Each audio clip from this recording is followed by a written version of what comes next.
A single blade of grass moves, a microscopic shift invisible to the untrained eye.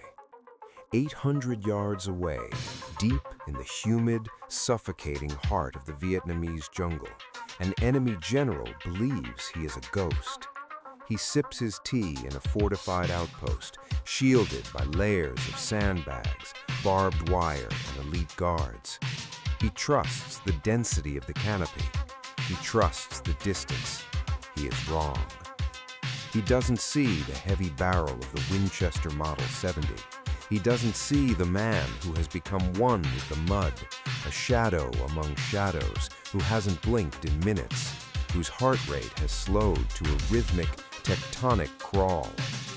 Most of all, he doesn't see the small, defiant white feather tucked into the marksman's boonie hat, swaying almost imperceptibly in the stagnant air. The world freezes. The frantic screeching of the tropical birds and the mechanical hum of the bass fade into a dull, distant static. The finger, steady as stone, begins its final, deliberate squeeze. When the firing pin strikes, it is not just a .30-06 bullet leaving that chamber. It is the surgical removal of a high command. It is the psychological collapse of an entire division. It is the birth of a legend. Today, you are going to step into the cold, calculated mind of a Marine who weaponized the mental discipline of an ancient warrior to become the most feared nightmare in modern history. This is not just a documentary about long-range ballistics or confirmed kill counts.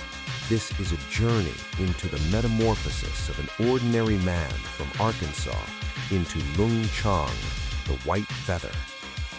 We are looking at the man who turned the hunt into a high art, forcing the North Vietnamese army to put a staggering $30,000 bounty on his head, a price higher than that of any general or politician.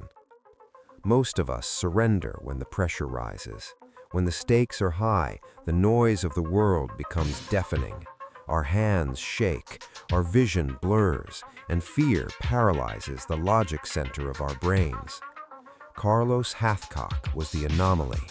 He possessed a Piper-focused state so profound that external reality, the heat, the leeches, the hunger, the proximity of enemy patrols simply ceased to exist.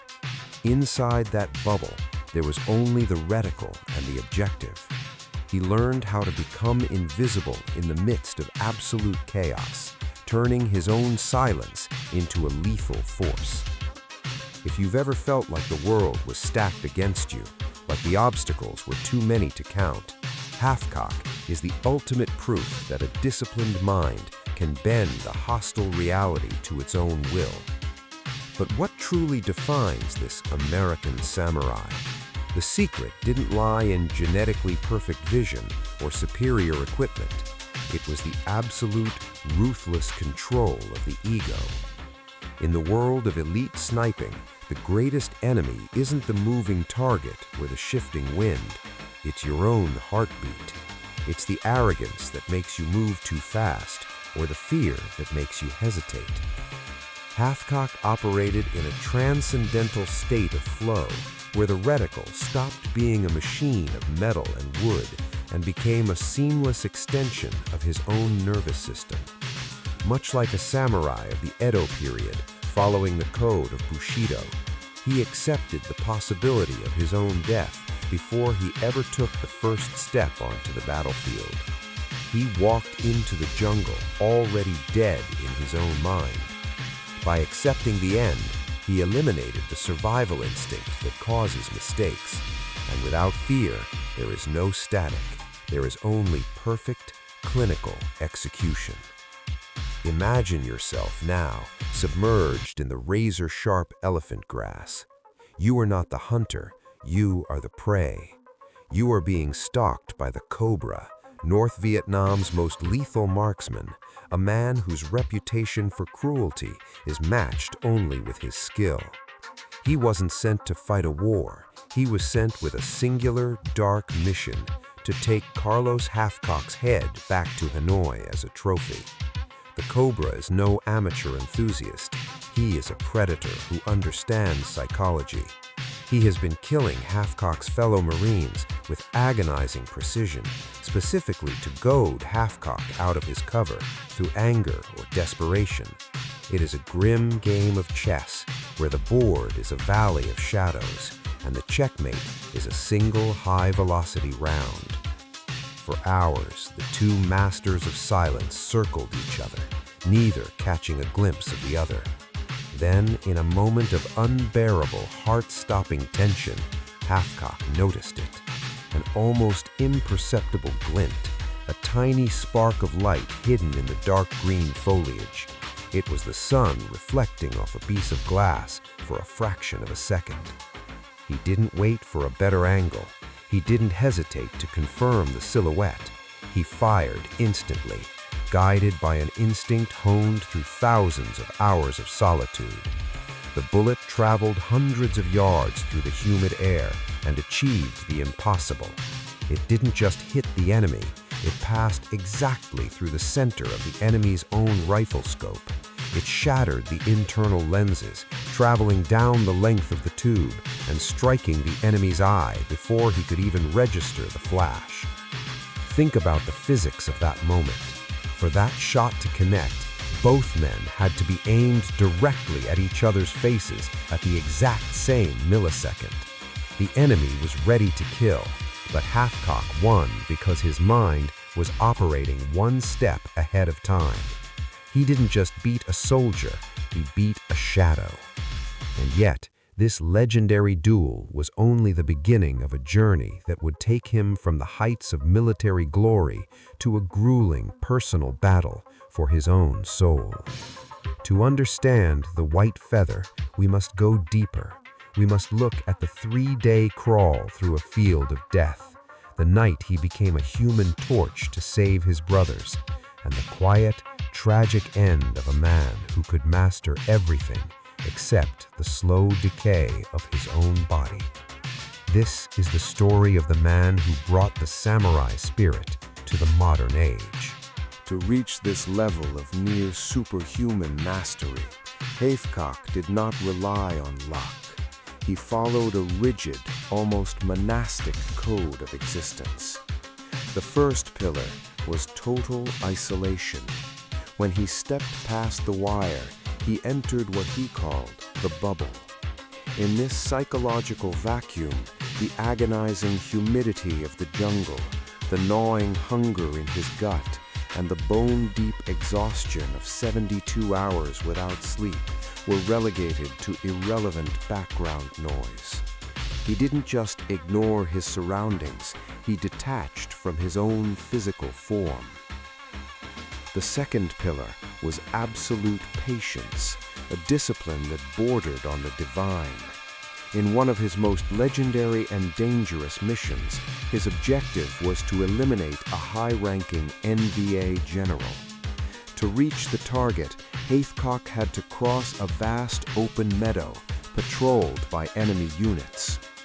He crawled for 3 agonizing days and 3 sleepless nights.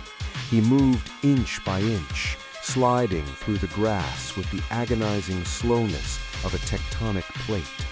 At one point, a venomous bamboo viper slithered directly over his legs. On another, clouds of insects began to feast on his skin, their bites causing his flesh to swell. He didn't flinch. He didn't brush the bugs away.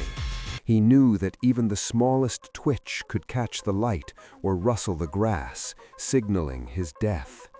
In those moments, Carlos Hathcock ceased to be a man. He became a part of the earth itself, a silent topographical feature of the landscape. His genius wasn't limited to his patience, it extended to his ingenuity. Recognizing the limitations of standard infantry rifles, he sought a way to reach further into the distance than anyone thought possible. He took an M2 Browning 50 caliber machine gun, a heavy weapon designed for sustained, suppressive fire, and performed a feat of battlefield engineering. He mounted a high-powered unertal scope onto the massive weapon and used it as a single-shot precision tool. With this improvised behemoth, he struck a target at a staggering 2,286 yards. It was a record of ballistic supremacy that would remain untouched for nearly 40 years, proving that a true master isn't defined by his tools, but how he bends them to his will. But make no mistake, Hathcock was not a man driven by the bloodlust of a killer or the cold apathy of a mercenary. He was a protector. Every time his finger tightened on the trigger, he wasn't thinking about the life he was taking, but the dozens of lives he was saving. He saw himself as a preventative force, a shadow that removed the threats before they could spring brutal ambushes on the green American boys walking through the valley. He carried the weight of his 93 confirmed kills and the likely hundreds of unconfirmed ones, not as trophies to be boasted about in bars, but as a necessary, heavy burden. He was the invisible shield, the silent guardian who bore the darkness so his brothers in arms could see the light of another day. Even when fate itself tried to extinguish his flame, Hathcock's spirit resisted. In 1969, the armored vehicle he was riding in struck a powerful anti-tank mine. The explosion was cataclysmic. Hathcock was sprayed with burning fuel, his body instantly becoming a human torch. Yet despite the white-hot agony and the smell of his own burning flesh, he didn't run for cover. He went back into the mouth of hell. One by one, he pulled 7 of his unconscious comrades out of the inferno, dragging them to safety while he himself was melting.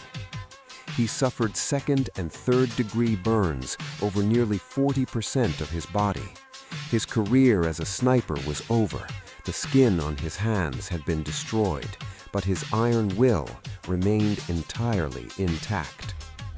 Hathcock survived the suffocating jungles and the literal flames of war, but the conflict left marks that no surgeon could excise and no hospital could heal.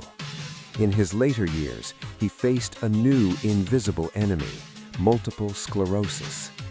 He fought this degenerative disease with the same silent dignity and stoicism of a warrior on a final watch. He never complained. He never asked for pity. He simply maintained his post until his final breath in 1999. He is gone now, but the spirit of the white feather remains etched into the foundation of every modern sniper program. He taught the world that the perfect shot doesn't begin in the eye or the finger. It begins in the soul. He proved that self-mastery is the greatest weapon a human being can possess, and that discipline is the only thing that stands between a man and the chaos of the world. But history is a vast, dark ocean, and it holds many such secrets. While Hathcock dominated the humid, emerald heat of Vietnam, decades earlier, another man dominated the absolute blinding white cold of Finland. This man eliminated hundreds of invaders in the sub-zero silence, refusing to ever use a magnifying lens, trusting only his naked eye and a bolt-action rifle. What happens when a man decides he doesn't need technology to become a god of war? That is a journey into the frost, a journey for another time.